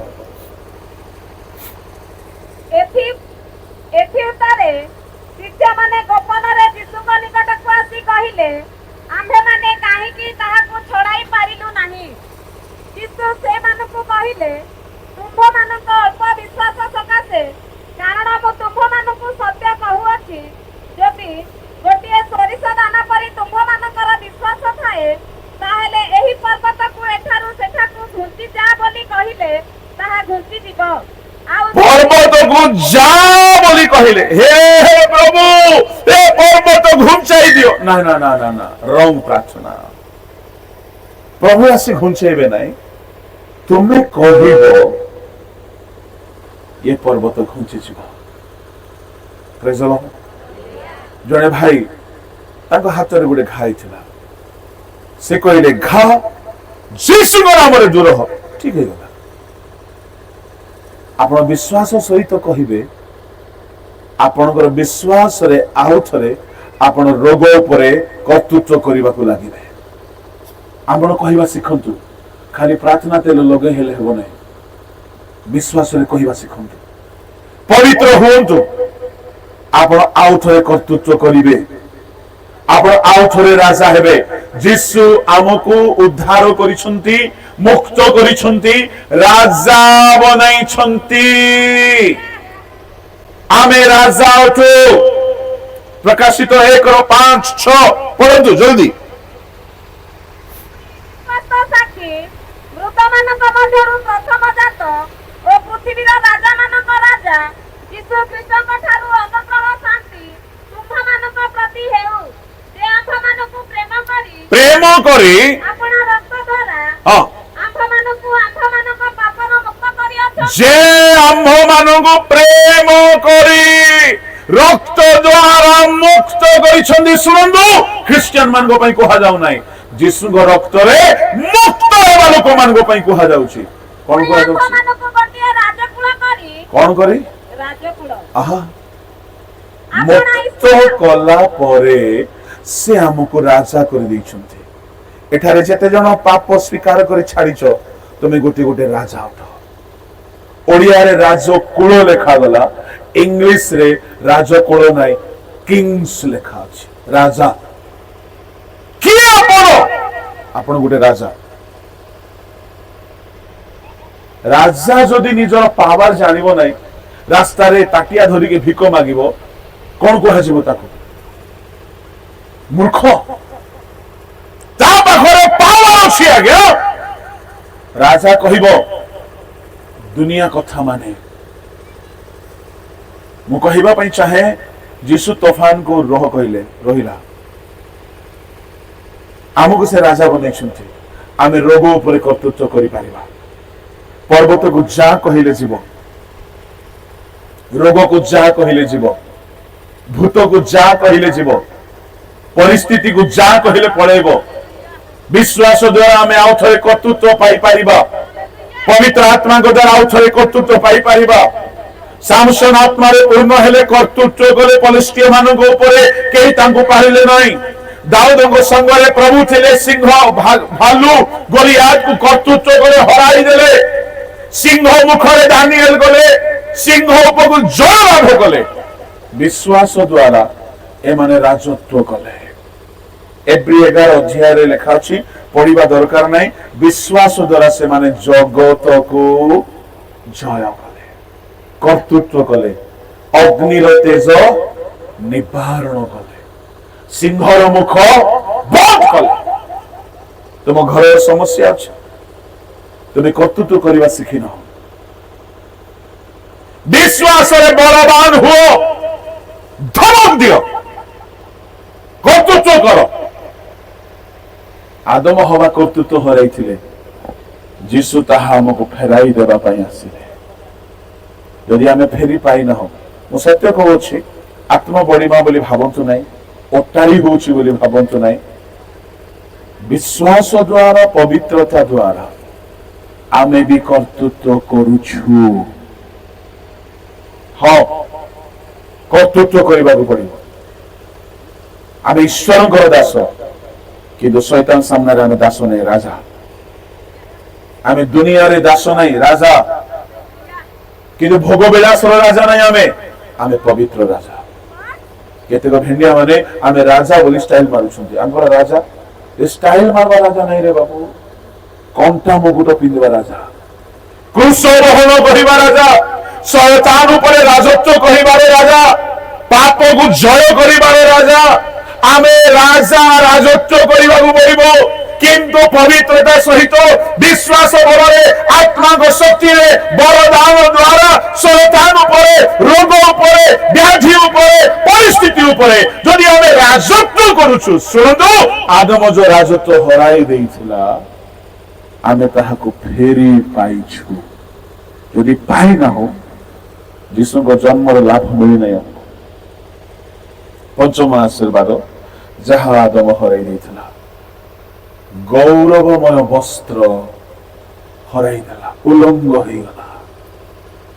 ଯେତେବେଳେ ଆଦମ ହବା ଫଳ ଖାଇଲେ, ପାପ କଲେ, ଗୌରବମୟ ବସ୍ତ୍ର ହରାଇ ଦେଲେ, ଉଲଙ୍ଗ ହେଇଗଲେ, ବସ୍ତ୍ରହୀନ ହେଇଗଲେ। ଏକ ଗୌରବ ଆଚ୍ଛାଦନ କରିଥିଲା। ଗୌରବ ବୋଲି କହିଲେ ଲୁଗା ନାହିଁ, ଲାଇଟ୍ ନାହିଁ, ଈଶ୍ୱର ଯେମିତି ପିନ୍ଧନ୍ତି ସେମିତି ଏମାନେ ପିନ୍ଧିଥିଲେ। ସେ ବସ୍ତ୍ର କେବେ ଚିରିବ ନାହିଁ, ସେ ବସ୍ତ୍ର କେବେ ନଷ୍ଟ ହେବ ନାହିଁ କି ମଇଳା ହେବ ନାହିଁ। ଶୁଣନ୍ତୁ, ସେ ବସ୍ତ୍ର ପିନ୍ଧିକି ରହିବା ପାଇଁ ଗୋଟିଏ ସର୍ତ୍ତ ଥିଲା। ସେ ସର୍ତ୍ତ ହଉଛି ପବିତ୍ରତା। ସାର୍ଦି ମଣ୍ଡଳୀରେ କେତେକ ଅଛନ୍ତି, ସେମାନେ ଶୁକ୍ଲା ବସ୍ତ୍ର ପରିହିତ ହେବେ। ପଢନ୍ତୁ 3 ଅଧ୍ୟାୟ 5 ପଦ। ଯେ ଜୟ କରେ ସେହି ପ୍ରକାରେ ଶୁକ୍ଳ ବସ୍ତ୍ର ପରିହିତ ହେବ, ଆଉ ଆମ୍ଭେ ଜୀବନ ପୁସ୍ତକରୁ ତାହାର ନାମ କୌଣସି ପ୍ରକାରେ ଲୋପ ନ କରି ଯେ ଜୟ କରେ ସେ ଶୁକ୍ଳ ବସ୍ତ୍ର ପରିହିତ ହେବ। ପ୍ରଭୁଙ୍କ ଲୋକମାନେ ଆଦମ ହବା ବସ୍ତ୍ର ହରାଇଲେ, ଆପଣ ବସ୍ତ୍ର କେମିତି ଫେରି ପାରିବେ? ଜୟ କରିବା ଦ୍ୱାରା ଶୁକ୍ଳ ବସ୍ତ୍ର ପାଇବେ, ପରିତ୍ରାଣର ବସ୍ତ୍ର ପାଇବେ। ଯଦି ଆପଣ ବସ୍ତ୍ର ପିନ୍ଧି ନାହାନ୍ତି, କେମିତି ଈଶ୍ୱରଙ୍କ ରାଜ୍ୟରେ ଆପଣ ସ୍ଥାନ ପାଇବେ? ଯିଶାୟ ଭାବବାଦୀଙ୍କ ପୁସ୍ତକରେ ପରମେଶ୍ୱରଙ୍କ ବାକ୍ୟ ଏହା ସ୍ପଷ୍ଟ କରୁଛି, ଆମ୍ଭେ ତାହାକୁ ପରିତ୍ରାଣର ବସ୍ତ୍ରରେ ବସ୍ତ୍ରାନ୍ୱିତ କରିବା, ଧର୍ମ ରୂପ ରାଜବସ୍ତ୍ରରେ ବସ୍ତ୍ରାନ୍ୱିତ କରିବା। ପରନ୍ତୁ 61:10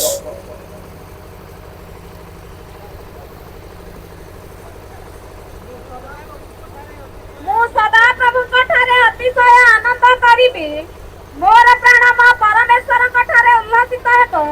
କାରଣ ବର ଯେପରି ଭୂଷଣରେ ଆପଣଙ୍କୁ ଭୂଷିତ କରେ ଓ କନ୍ୟା ଯେପରି ଆପଣା ରତ୍ନରେ ଆପଣଙ୍କୁ ଭୂଷିତ କରେ, ସେପରି ସେ ପରିତ୍ରାଣ ରୂପ ବସ୍ତ୍ରରେ ମତେ ବସ୍ତ୍ରାନ୍ୱିତ କରିଅଛନ୍ତି ଓ ଧର୍ମ ରୂପ ରାଜବସ୍ତ୍ରରେ ମତେ ଆଚ୍ଛାଦିତ କରିଅଛନ୍ତି। ପରିତ୍ରାଣର ବସ୍ତ୍ର, ଧାର୍ମିକତାର ବସ୍ତ୍ର। ପୁଣି ଗୀତ ସଂହିତା 19 ଅଧ୍ୟାୟରେ ଲେଖା ଅଛି, ପରନ୍ତୁ ପ୍ରଭୁଙ୍କ ଲୋକମାନେ ସୂକ୍ଷ୍ମ ପରିଷ୍କୃତ ବସ୍ତ୍ର ପରମେଶ୍ୱରଙ୍କ ମଣ୍ଡଳୀକୁ ଦିଆଯାଉଅଛି। 19:8 ପଦ ପଢନ୍ତୁ, 7-8। ବିଧି ସବୁ ଯଥାର୍ଥ 19:7-8 ପ୍ରକାଶିତ, ସଦାପ୍ରଭୁଙ୍କ ବ୍ୟବସ୍ଥା ସିଦ୍ଧ। ପ୍ରକାଶିତ 19:7-8।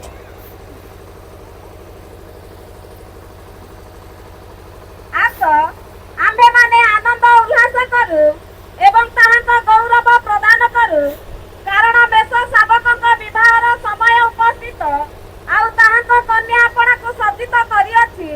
ତାହାଙ୍କୁ ଶୁଭ୍ର ଓ ପରିଷ୍କୃତ ସୂକ୍ଷ୍ମ ବସ୍ତ୍ର ପରିଧାନ କରିବା ନିମନ୍ତେ ଦିଆଗଲା। ସେହି ସୂକ୍ଷ୍ମ ବସ୍ତ୍ର ସାଧୁମାନଙ୍କର ଧର୍ମ କର୍ମ। ଆପଣ ଯେଉଁ ଯେଉଁ ଧର୍ମ କର୍ମ କରନ୍ତି, ସେ ଧର୍ମ କର୍ମ ପୁଣି ଆପଣଙ୍କର ବସ୍ତ୍ର ହେବ। ମଦ ପିଇବେ, ଅଶୁଚିତାର ବସ୍ତ୍ର ଆପଣ ପିନ୍ଧିଥିବେ। ପବିତ୍ର ହେବେ, ପବିତ୍ର ବସ୍ତ୍ର ଆପଣ ପିନ୍ଧିଥିବେ। ଅଶୁଚି ବିଷୟ ପିନ୍ଧି ସୂଚି ସ୍ୱର୍ଗକୁ ଯାଇପାରିବ ନାହିଁ। ଏଣୁ ପ୍ରଭୁଙ୍କ ଲୋକମାନେ ଯୀଶୁ ଆସିଲେ, ସେ କ୍ରୁଶରେ ନଗ୍ନାବସ୍ଥାରେ ମଲେ ଆମକୁ ବସ୍ତ୍ର ପିନ୍ଧାଇବା ପାଇଁ। ପରିତ୍ରାଣ ପାଇନାହାନ୍ତି, ଆପଣ ବସ୍ତ୍ରହୀନ ଅଟନ୍ତି। ଆପଣ ଯଦି ଧାର୍ମିକ ଜୀବନ ଯାପନ କରୁନାହାନ୍ତି, ଆପଣ ବସ୍ତ୍ରହୀନ ଅଟନ୍ତି। ଆପଣ ପବିତ୍ର ଜୀବନ ଯାପନ କରୁନାହାନ୍ତି, ଆପଣ ବସ୍ତ୍ରହୀନ ଅଟନ୍ତି।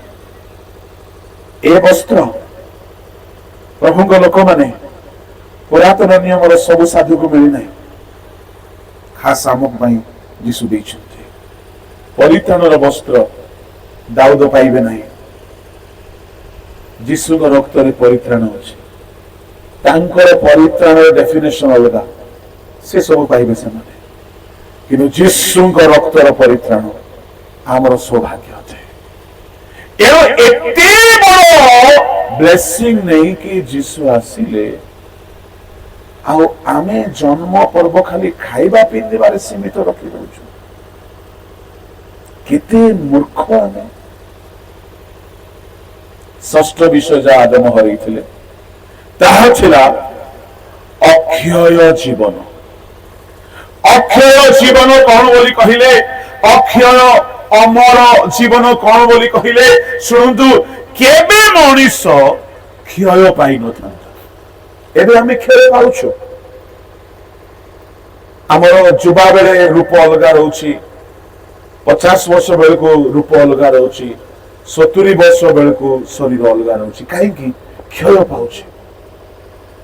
ଛୋଟ ବେଳେ ମୋର ଚଷମା ଦରକାର ପଡୁନଥିଲା, ଏବେ ଦୃଷ୍ଟି ଶକ୍ତି କ୍ଷୟ ପାଉଛି, ଚଷମା ଦରକାର ପଡୁଛି। ଛୋଟ ବେଳେ ଚୁଟି ଝଡୁ ନଥିଲା, ଏବେ ଝଡି ଗଲାଣି, କ୍ଷୟ ପାଉଛି। ଦାନ୍ତ କ୍ଷୟ ପାଉଛି। ଆଣ୍ଠୁର ଲିକ୍ୱିଡ ଲ୍ୟୁବ୍ରିକେସନ କ୍ଷୟ ପାଉଛି, ଆଣ୍ଠୁରେ ଶବ୍ଦ ବାହାରୁଛି। ସମସ୍ତଙ୍କର ଶରୀର କ୍ଷୟ ପାଉଛି, ଜୀର୍ଣ୍ଣ ଶକ୍ତି କ୍ଷୟ ପାଉଛି। ଧୀରେ ଧୀରେ କାନ ଶୁଣିବା ଶକ୍ତି କ୍ଷୟ ପାଉଛି ବୃଦ୍ଧ ହେଲା ବେଳକୁ। ଧୀରେ ଧୀରେ ଦେଖିବା ଶକ୍ତି କ୍ଷୟ ପାଉଛି, ଅନ୍ଧ ହେଇଯାଉଛନ୍ତି ବୁଢା ବେଳେ। ଶୁଣ, ଏମିତି ହେଇକି ଆମେ ଦିନେ କ୍ଷୟ ହେଇକି ମରିଯିବା, କିନ୍ତୁ ମନେ ରଖନ୍ତୁ ଯୋଉ ପ୍ରଥମ 5ଟି କହିଲି ଆମେ ବଞ୍ଚିଥାଉ ତ ଫେରି ପାଇବା ବିଷୟ, ଏ ଶେଷ 2ଟା ମୁଁ ଯାହା କହୁଛି ଆଗମନ ଦିନ ଆମେ ଫେରି ପାଇବା ଯୀଶୁଙ୍କ ଠାରେ। ଏ କ୍ଷୟ ଶରୀର ଯେତେବେଳେ ତୁଳିଧ୍ୱନି ହେବ, ପ୍ରଥମ କରିନ୍ତି 15 ଅଧ୍ୟାୟ ଅନୁସାରେ ତାର 42ରୁ ଆରମ୍ଭ କରି 55 ଯାଏ ପ୍ରଭୁଙ୍କ ଲୋକମାନେ କ୍ଷୟରେ ବୁଣା ଯାଏ, ଅକ୍ଷୟ ହେଇକି ଉତ୍ଥିତ ହୁଏ।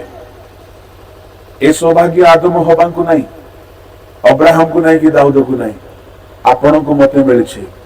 ଯୀଶୁ ଆସିଲେ ଆଦମଙ୍କ ଶରୀର ଅକ୍ଷୟ ଥିଲା। ଟିକେ ଚିନ୍ତା କରନ୍ତୁ, ଟିକେ ଧ୍ୟାନ ଦିଅନ୍ତୁ ମୋ ଆଡେ। ଆଦମ କେବେ ବୁଢା ହେଇନଥାନ୍ତେ, କେବେ ତାଙ୍କ ଆଖିରେ ଚଷମା ଲାଗିନଥାନ୍ତା, କେବେ ତାଙ୍କର କାନର ଶୁଣିବା ଶକ୍ତି କ୍ଷୟ ପାଇନଥାନ୍ତା, କେବେ ତାଙ୍କ ରୂପ ଜୀର୍ଣ୍ଣ ଶୀର୍ଣ୍ଣ ହେଇନଥାନ୍ତା। ଆମର ରୂପ 5 ବର୍ଷକୁ ଥରେ ଚେଞ୍ଜ ଦେଖାଯାଉଛି। ପିଲାମାନେ ଏବେ ଭଲ ଦେଖାଯାଉଛନ୍ତି, 5 ବର୍ଷ ପରେ ଚେଞ୍ଜ ହେଇଯିବ। ଆଦମ କେବେ କେବେ କ୍ଷୟ ପାଉନଥିଲେ। ପାପ କରିବା ହେତୁରୁ ଖାଲି ଆଦମ ନାହିଁ, ସାରା ପୃଥିବୀ କ୍ଷୟର ଦାସ ହେଇଗଲା। ମୁଁ କହିବା ପାଇଁ ଚାହେଁ, କିନ୍ତୁ ଯୋଉଦିନ ଯୀଶୁ ଆସିବେ, ଯୋଉମାନେ ପରିତ୍ରାଣ ପାଇଛନ୍ତି, ମନ ପରିବର୍ତ୍ତନ କରିଛନ୍ତି, ଡୁବନ ନେଇଛନ୍ତି, ପବିତ୍ର ଆତ୍ମା ପାଇଛନ୍ତି, ବିଶ୍ୱାସରେ ଚାଲୁଛନ୍ତି, ପବିତ୍ର ଜୀବନ ଯାପନ କରୁଛନ୍ତି, ଏମାନେ କ୍ଷୟରେ ମରିଯିବେ କିନ୍ତୁ ଅକ୍ଷୟ ହେଇକି ଉତ୍ଥିତ ହେବେ। ଆଦମ ହରାଇ ଦେଇଥିଲା ଅକ୍ଷୟ ଶରୀର, ସେ ଶରୀର ଆମେ ଆଉ ଥରେ ଆଗମନ ଦିନ ଫେରି ପାଇବା। ଯୀଶୁ ଏହା ଖୋଜିକି ଦେବା ପାଇଁ ଜନ୍ମ ହେଲେ। ଶେଷ ଆଶୀର୍ବାଦ ଆଦମ ହବାଙ୍କୁ ଉତ୍ତରାଧିକାର ଭାବରେ ଏଦନ ଉଦ୍ୟାନ ମିଳିଥିଲା, ତୋଳି ଦିଆଗଲା। କିନ୍ତୁ ଶୁଣନ୍ତୁ, ଆମେ ମଲା ପରେ ପ୍ରଭୁଙ୍କ ରାଜ୍ୟକୁ ଯଦି ଯିବା, ଆମର ସମ୍ପତ୍ତି ବା ଉତ୍ତରାଧିକାର ଭାବରେ ସ୍ୱର୍ଗ ସେ ଆମକୁ ଦେବାକୁ ଯାଉଛନ୍ତି। ପ୍ରଭୁଙ୍କ ଲୋକମାନେ ଉତ୍ତରାଧିକାର, ପୁଅ ହେବାର ଉତ୍ତରାଧିକାର। ପରନ୍ତୁ ରୋମିଓ ତାର 14 ଅଧ୍ୟାୟ 16 ପଦରେ ସେ ଆମକୁ ଯଦି ପୁତ୍ର ବନେଇଛନ୍ତି, ଆମକୁ ଉତ୍ତରାଧିକାରୀ ବି ବନାନ୍ତି। ଏଦନ ଉଦ୍ୟାନରୁ ଆଦମ ହରକୁ ସିନା ତୋଳିଦେଲେ, ଆମକୁ କେବେ ତୋଳିବେ ନାହିଁ ସ୍ୱର୍ଗରୁ। ପଢନ୍ତୁ, ମୁଁ ଜାଣେ ରୋମିଓ 8ର ରୋମିଓ ଉତ୍ତମ ବିଷୟ ନିନ୍ଦିତ ନ ହେଉ। ନାଇଁ ରୋମିଓ 8ର 16, ରୋମିଓ 8ର 16। ଏଣୁ ଏହି ପ୍ରତିଜ୍ଞା ବିଶ୍ୱାସ ହେତୁ ମାଇକରେ ପଢ। ଆମ୍ଭେମାନେ ଈଶ୍ୱରଙ୍କ ସନ୍ତାନ ବୋଲି ସେହି ଆତ୍ମା ସ୍ୱୟଂ ଆମ୍ଭମାନଙ୍କ ଆତ୍ମା ସହିତ ସାକ୍ଷ୍ୟ ପ୍ରଦାନ କରନ୍ତି।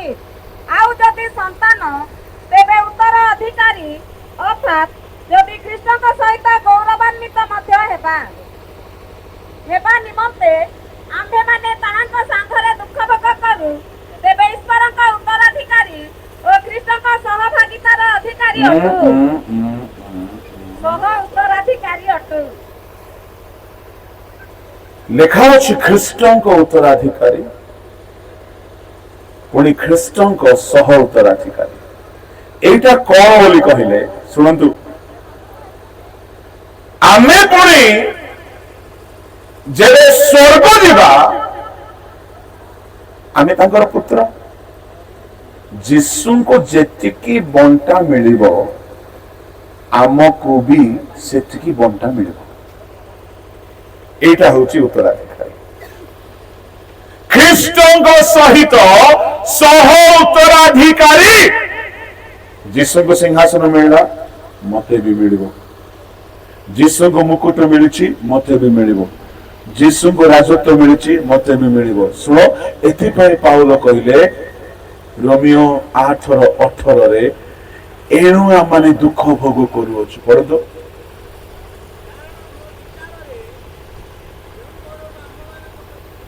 ଟିକେ ଜୋରେ ଜୋରେ ପଢ, ରେକର୍ଡିଂ ହେଲା ପରେ ପଢ। କାରଣ ମୋ ବିଚାରରେ ହଁ ଯେଉଁ ଗୌରବ ଆମ୍ଭମାନଙ୍କ ପ୍ରତି ପ୍ରକାଶିତ ହେବ, ତାହା ତୁଳନାରେ ଏହି ବର୍ତ୍ତମାନ କାଳର ଦୁଃଖ ଭୋଗ କିଛି ହିଁ ନୁହେଁ। କିଛି ନୁହେଁ। ଯୋଉ ବ୍ଲେସିଂ ମିଳିବ, ଯୋଉ ପ୍ରପର୍ଟି ମିଳିବ, ପୁଅ ହେବାର ଯୋଉ ଲାଭ ଅଛି, ବଡ ପୁଅକୁ ବାପା କଣ କହିଲେ ଲୁକ 15:30-31 ପୁଅ ଯାହା କିଛି ମୋର ସେ ସବୁ ତୋର। ସ୍ୱର୍ଗରେ ହଁ ପଢିଦିଅ। କିନ୍ତୁ ତୁମ୍ଭର ଏଇ ଯେଉଁ ପୁଅ ବେଶ୍ୟାମାନଙ୍କ ସହିତ ତୁମ୍ଭର ସର୍ବସ୍ୱ ଖାଇ ଉଡାଇ ଦେଇଅଛି, ଯେତେବେଳେ ସେ ଆସିଲା ସେତେବେଳେ ତୁମ୍ଭେ ତାହା ପାଇଁ ମୋଟା ପଶୁଟି ମାରିଲ। ସେଥିରେ ସେ ତାହାକୁ କହିଲେ, ପୁଅରେ ତୁ ତ ସବୁବେଳେ ମୋ ସାଙ୍ଗରେ ଅଛୁ, ଆଉ ଯାହା ସବୁ ମୋହର ସେଇ ସବୁ ତୋହର। ଯାହା ସବୁ ମୋହର ସେ ସବୁ ତୋର। ବାପା କହୁଛନ୍ତି ସ୍ୱର୍ଗର ସବୁ ଆପଣଙ୍କର। ଆପଣ ଖୁସି ଲାଗୁନାହିଁ? କୁଆଡେ ଲାଗିବ ଆଜ୍ଞା? କୁଆଡେ ଲାଗିବ? ଗୋଟେ ମଦୁଆକୁ କହିବି ତୁ କାଲିକି ରାଷ୍ଟ୍ରପତି ହେବ, ତାକୁ ଖୁସି ଲାଗିବ କି? କାଲିକି ତତେ ମଦ ଦେବିରେ 2 ବୋତଲ ଗଲେ ସେ ସରିଲା। ଆମ ଲୋକମାନେ ସେ ଅବସ୍ଥାରେ ଅଛନ୍ତି। କେମିତି ପର୍ବ ହେବ, ପିଠା ଖାଇବୁ, ଦୁମ୍ବାଲି ହେଇ ନାଚବୁ, ମଦ ପିଇବୁ, ଗୀତ ଗାଇବୁ। ଶୁଣନ୍ତୁ, ଶୟତାନକୁ ସ୍ଥାନ ଦିଅନ୍ତୁ ନାହିଁ। ଫିଲ୍ମ ଗୀତରେ ନାଚବାକୁ ହେବ ନାହିଁ। ପବିତ୍ର ଯୀଶୁ ଜନ୍ମିଛନ୍ତି, ପବିତ୍ରତାର ସହିତ ପର୍ବ ପାଳନ୍ତୁ, ମଦ ସହିତ ନାହିଁ। ସେ 7 ଗୋଟି ଆଶୀର୍ବାଦ ଦେବା ପାଇଁ ଆସିଲେ। କେତେଟା ପାଇଛନ୍ତି ଆପଣ? ଯଦି ପାଇନାହାନ୍ତି, ଯୀଶୁଙ୍କ ଜନ୍ମର ଲାଭ ଆପଣ ଉଠେଇ ନାହାନ୍ତି। ଏଇଟା ହେଲା ପ୍ରଥମ ମେସେଜ। ଦ୍ୱିତୀୟ ମେସେଜ ମୁଁ କହିବି ନାହିଁ, ସମୟ ବହୁତ ହେଇଯାଇଛି।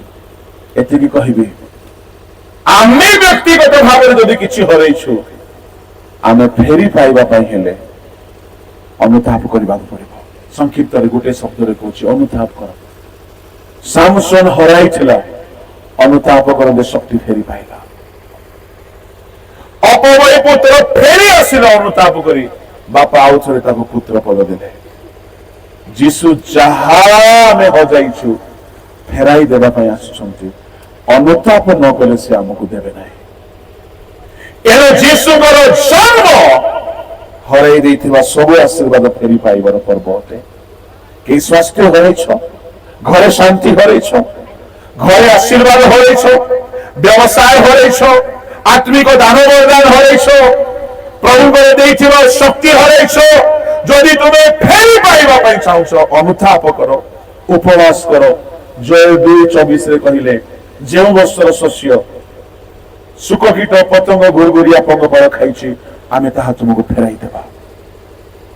ଉପବାସ କରି ଫେରିଲେ ଆପଣଙ୍କର ହରାଇଥିବା ଆଶୀର୍ବାଦ ଫେରି ପାଇବେ, ଯେହେତୁ ଯୀଶୁ ଆସିଛନ୍ତି ହରାଇ ଦେଇଥିବା ଆଶୀର୍ବାଦ ଫେରାଇ ଦେବା ପାଇଁ। ଆଜିର ଦିବା ସମୟରେ ଯଦି କେହି ଅନୁଭବ କରୁଛନ୍ତି ମୋ ଜୀବନରେ ବହୁତ କିଛି ହରାଇଛି, ଫେରି ପାଇବା ପାଇଁ ଚାହୁଁଛନ୍ତି, ଗୋଟିଏ ଦୃଢ ସଂକଳ୍ପ ନିଅନ୍ତୁ। ଅନୁତାପ କରି, ଉପବାସ କରି ତାଙ୍କ ଆଡକୁ ଫେରି ଆସିବା ପାଇଁ। ଆପଣ ଯାହା ହରାଇଛନ୍ତି ଆଉ ଥରେ ଆଇବ 2 ଗୁଣ ପାଇଲା ପରି ଫେରି ପାଇବେ। ଚକ୍ଷୁ ବନ୍ଦ କରନ୍ତୁ। ବି ବି ବି